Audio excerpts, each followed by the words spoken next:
So when this HTTP is used to send a request and get back a reply from the server, it uses some methods, and also it gives some error codes whether they, I mean, and by using some codes you'll get to know whether the information is received or no, or where is the actual problem. So for that, before using that, the HTTP makes a connection. So we can say earlier HTTP versions where we can say 1.0 or 1.1 updated one. So we have two types of connections. So in the earlier one, suppose assume that this side we have a client, and this side we have a server.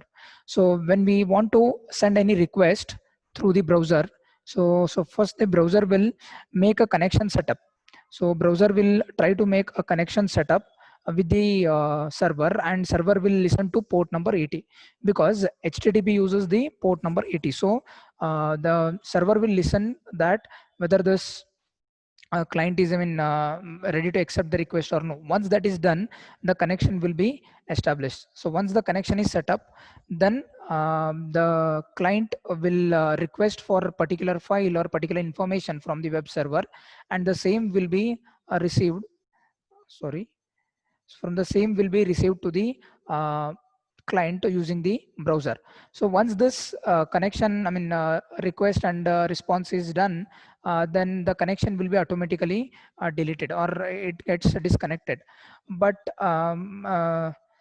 the next time if you want to get one more request, I mean, for example, I want to know about the information about the college, or if I'm doing a banking application, so I will request some information, I will get the response. Again I want to give some other request, or I'm requesting for some other information. So that time in the earlier version, again you need to make a connection setup, and again connection setup will be done, and then you will send a request through the browser and you will get a response. So for every information, for every time you need to connection has to be set up, and request should be sent, and then you will get a response. So this procedure was very tedious one. So as you can see, multiple connections and sequential requests. So you need to take for every request, every information, for every information that you want to know, so you need to make a connection setup. You will have to ask the request through the HTTP request methods, and then you'll get the responses, and then the connection will be released. Again you need to make a connection setup. So this was earlier case, and in the latest one, we can say 1.1 or 2.0, what happens is initially you need to make a connection setup, and after that, followed by that, you will send a connection HTTP request, and the browser will get the response on the port number 80. So that is very important. And then, so if you want some more request, or if you want some more information, you can get it without making any connection setup. So once the connection is set up, the connection will not be released. So the client will, I mean, the server will be listening on port number 80, that if whether the client has few more requests. If that is the case, then client will be waiting for the request, and if the user wants few more requests or few more information, so it will send to the browser, I mean through the browser. Again the request will be sent to the client side, and then client will check that particular information, whatever request has been accepted by the server. So the server will check the information, and then it gets them in, it gives the responses to the browser, and the information will be available on the web page. So this is what happens in the HTTP. So it uses two methods. So first one is the multiple connection and sequential request. In the second one, we can say it is the persistent one. So persistent connection and sequential request. So only once you need to establish the connection setup, and after finishing all your request and response at the end, suppose say you are making 3 to 4 requests and 3 to 4 responses, you will get to know about the information. And once you are done with all the informations, you can send a request for the server saying that I'm done with all the requests and responses. Now you can, I mean, the connection can be released. So this is what happens in the HTTP protocol. So let me take up this now.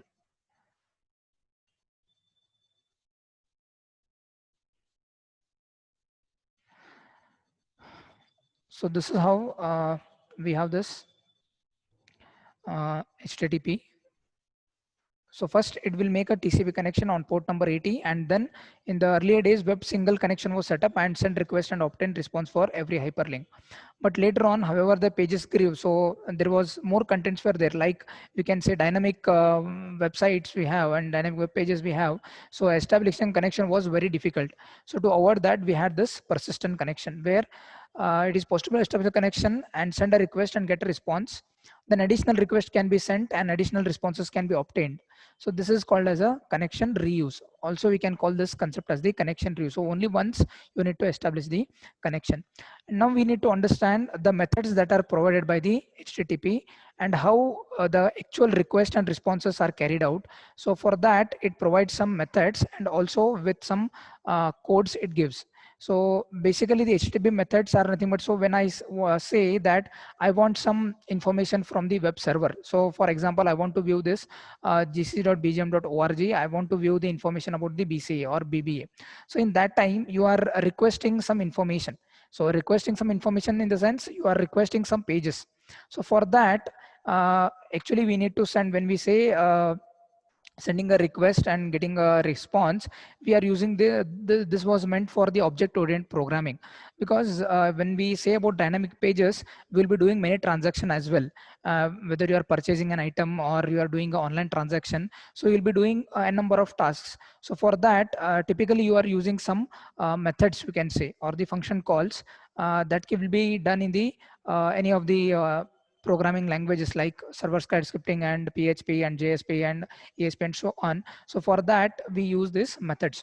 So methods, supports number of methods. Each request consists of one or more line of ASCII text. So it basically uses the ASCII coding scheme where you will be having some text information. This is totally related to the coding part, how you're going to write the code. Okay, the first line being the name of the method. So first it will have the method and then followed by the HTML version that you are using or the action that you want to perform. So the names are case sensitive. Here, the method names that you're going to use, these are very much case sensitive. So we have different methods here: get, head, post, put, delete, and so on. So let us understand one by one what are these basically methods are. So first we have the get method. So get method is used and to request the server to send the page. Suppose you want the home page or you want the about us page and so on. So when we say a page, we mean any object. That means what are the contents that are present on that particular page. So, okay, whether it is about the if you are want to know about the page that is required in the about us page, whether it is the about the college information or whether it is about the students information and so on, that will be displayed. So you mean nothing but an object in the most general case, but thinking of a page as the contents for file is sufficient to understand the concept. So it uses the MIME method, and then MIME protocol will be also used. So the vast majority of requests to web servers are gets. That means the most of the things that you want to fetch from the internet or from the web pages, it will be done using the get. Okay, so most of the time we are searching for some information. I mean, we are not doing any updation or we are not doing transaction most of the time. Most of the time we will be looking for the information. So the get method is used to read a page. That means whatever the information that is available on the web server, to get that information on your web page, we use this get method. Next we have is the head method. So read a web page header. So this header method, this will be used in the web page header. That is, this is used for the indexing purposes or just to test for the validity of the URL. So whether the URL that you have sent, whether it is valid or no, for that we can use this head method. Next we have is the post and put methods, and then we have the delete method. So basically these methods are used when we are doing something with the database. So basically in the database we do 4 operations. That is CRUD operation, we can say, that is creation, and we can retrieval of the information, we can update it, and we can delete the information, or we can read the information. So basically when we use this post method, so append to a web page. So for example, we when you're using the form submit, I'll show with the example now. Okay, so when you have a form and you want to store some information in that, or suppose you are entering your username and password and you say submit button, or when you are signing up on any online registration or student portal, we can use this post method, which will take your data what you are entered in your text boxes or form buttons, and that information will be stored to the in the database. For that we use this post method. And then we have this put method. Put method is exactly the reverse of the get method. Instead of reading the page, it writes the page. So that means when you want to do updation, like the information you have already stored, you want to update, for example, say your phone number you want to update, or you have changed your bank account. I mean, in practice there is, I mean, bank account cannot be changed, but suppose say you are shifting from one bank to another bank, so, or you are changing your addresses. So when you want to do update operation, that time we can use the put method. And next one is the delete method. So this delete method is used to truncate, I mean, to delete all the data that is present on a web server. And because of this, I mean, this will delete all the information that is present on a web server. So we have to be very we have to take care of this, that we should not allow any client to use this delete method, because from we can call this a SQL injection. So the hackers try to delete the information that is present on a web server. Say suppose they want to access to any of the banking software, and they want to take, I mean, they crack the database of that. So in that time they can use the delete method. So we should be very careful which methods we should allow to use and which methods we should not. So this will remove the contents that are present on the web page, or in practice, in practically speaking, delete method will delete the data that is present on the actual database. Then we have is the trace method. This trace method is used for the debugging, we can say. That means when a client sends any request, okay, whether the request has been properly reached to the server or no, for that we can use this trace method. So trace method will echo the incoming request. So whatever the request that is being received by the server, that information will be sent back to as an acknowledgement to the client. So for that we can use this. Then we have the method called as connect. So connect method is used for the proxy servers. Okay, so if you want to connect from one server to the another server, okay, for a, or a web cache, for that we can use this connect method.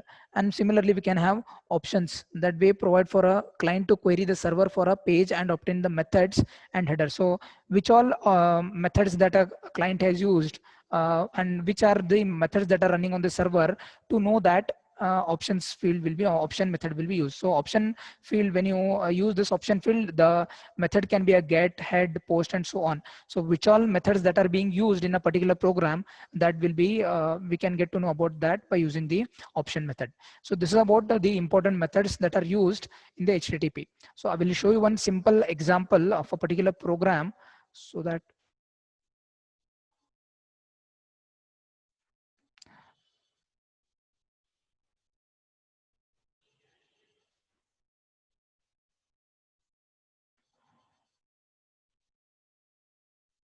so this is what how we use this method. So this is the simple PHP page, I mean a simple HTML form, you can say. And when you are showing, when I say the form submitting, okay, this is the action is equal to action.php. So it will go to that particular page, and you have used the method called as post, and you have got.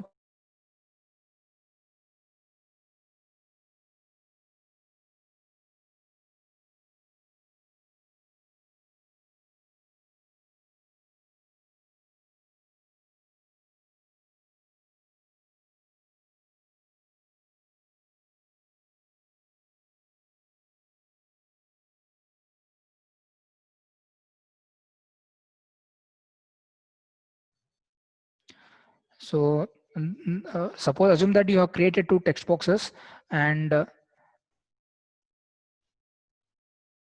in that you have used one text box for the name and one text box for the age. And this is the paragraph tab, and this is the HTML tag and body tag, all this are form.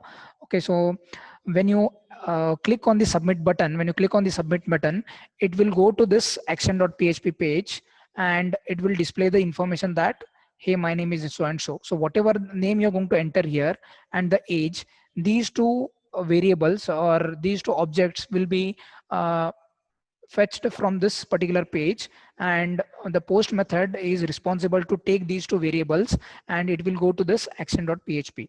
And in the action.php you have written this particular script. Okay, the what script you have written? You have written php echo, that is to print the information dollar name. So dollar name, I mean, in the php we use for any if you want to access any variable, we use this dollar. And then whatever name that you're entering, suppose say you are entering the name as Vinay, so it will display Vinay here. So here the for this particular example, Barbara, so this is the name that has been entered here. So that name and age, whatever age that is been typed here, those together will go to this particular page, and whatever the name and age that you entered in these two particular text boxes, that will be displayed here. And then prediction next year you will be echo dollar age plus 1. So whatever the age, current age is there, that will be incremented, and this information will be, so this is running behind the scene. What is visible for us is, for us only this information is visible. That means we have designed a web page with two text boxes and one submit button. And when you click on submit button, the information, these two information will go, and that will be running on this particular script. So this script is responsible for doing all this operations, and the result will be displayed on the web page. So this is how the get method, I mean get, post, and put, all these methods are used. Okay. So a web page containing a form, a PHP script for handling the output of the form and output from the PHP script. So when this action is done, carried out correctly, then we can say that this the output that you're going to get. But sometimes what happens, when you send the information, the page that you want to access, see for example action.php, if that page is not visible, I mean, if that page is not available, or if you have wrongly typed your this file, whatever the script that you have written, this you have filled in, this you have saved in a file, say action.php, and by mistakenly form action, instead of writing here action.php, you might have written index.php. So that time what happens, the error will occur. So you will not know where is the exact error. So for that, HTTP provides some error codes through which we will get to know whether there is a problem with the code, or whether the problem is with the method that we are using. For that, HTTP provides some certain methods, certain coding schemes, codes that we need to know. So these are the codes. So basically it is a 3-digit code, and the first digit will always segregate which type of error it is, or which type of information it is. So first one will be 1xx, or for example, we can use this 100. Okay. So if you are using for this 1xx, the example is 100. So first will always segregate which type of code it is. Server agrees to handle the client request. So if you are getting this as a code in the response, you can say that the server is ready to handle the client request. Whatever the request you are asking for the server, that will be available. Next we have is the 2xs. Okay, that is success, request succeeded.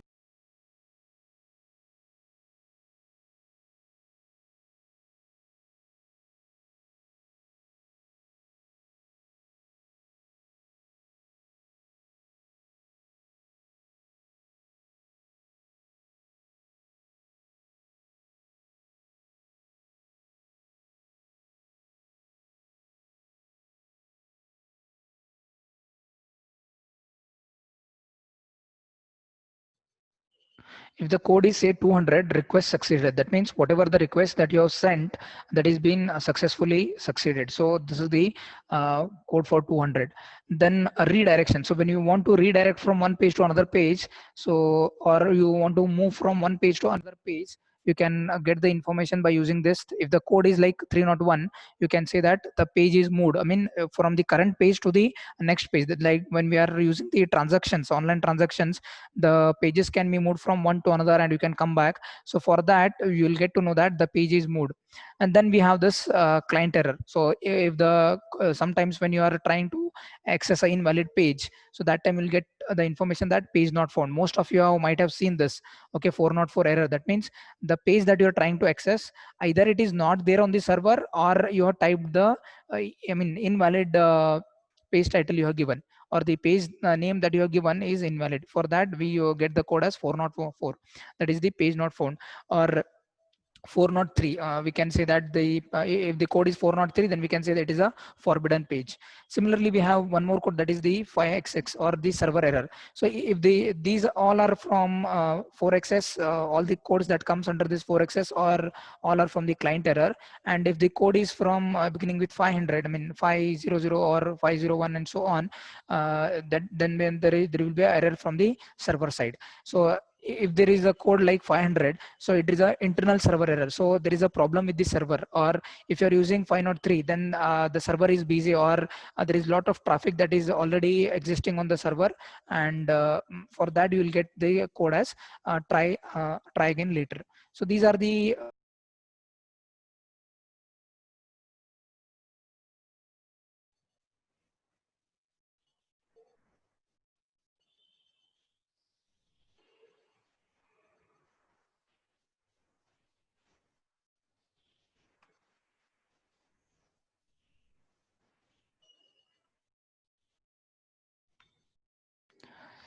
So also it provides with some message headers also. So the request line, that is the most of the time we use, in a nutshell, we can say that most of the time we use get method and post method. The most widely used methods are get and post.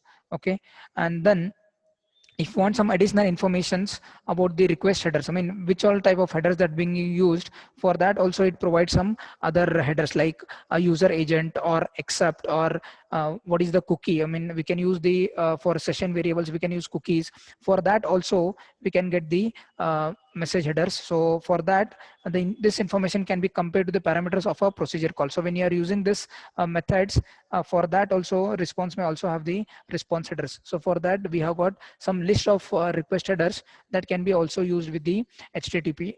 In support to HTTP, we can use the different other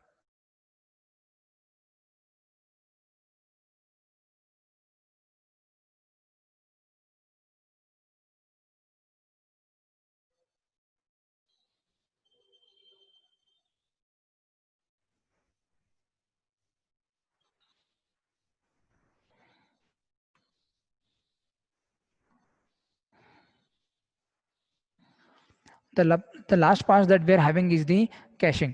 As we know, the cache memory with respect to the desktop, similarly we have caching in case of web browser also.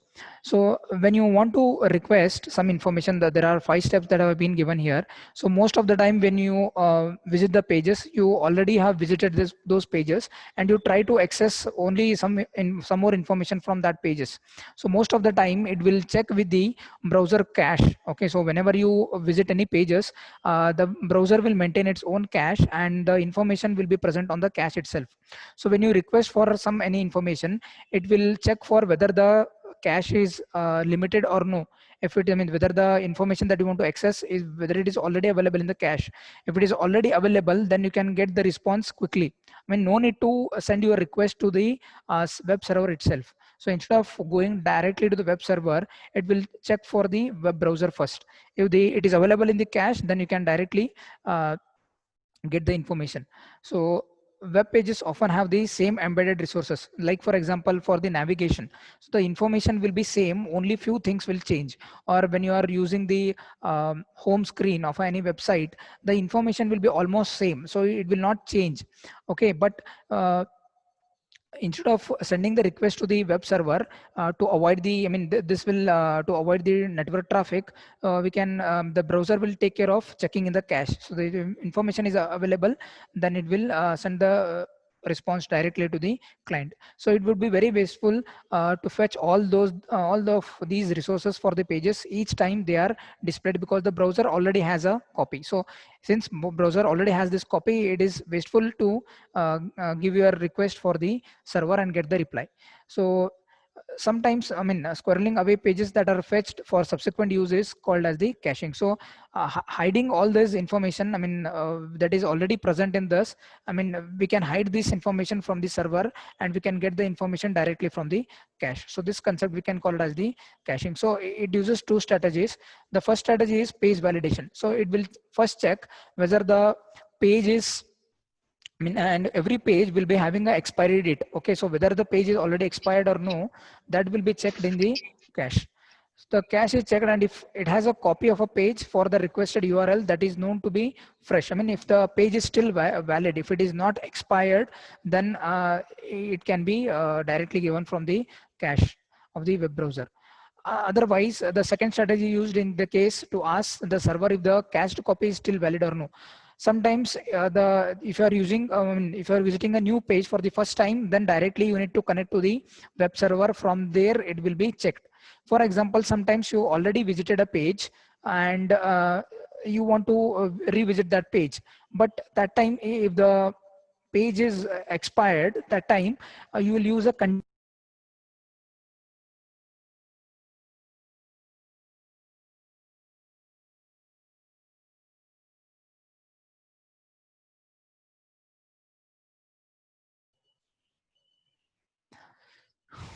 so in the case of second one, it is to ask the server if the cached copy is still valid. So if the cached copy is, if it is valid or no, if the request is conditional get. So we use the conditional get method.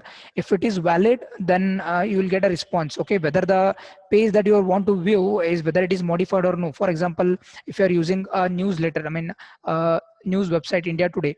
So the website will be same, but the contents will keep on changing. So whether the page information is modified or no, that information you will get. So you have two steps here, two steps as 4A and 4B. So whether the information is modified or not, that you need to check. The client, I mean the server will check it. If it is not modified, then again you can.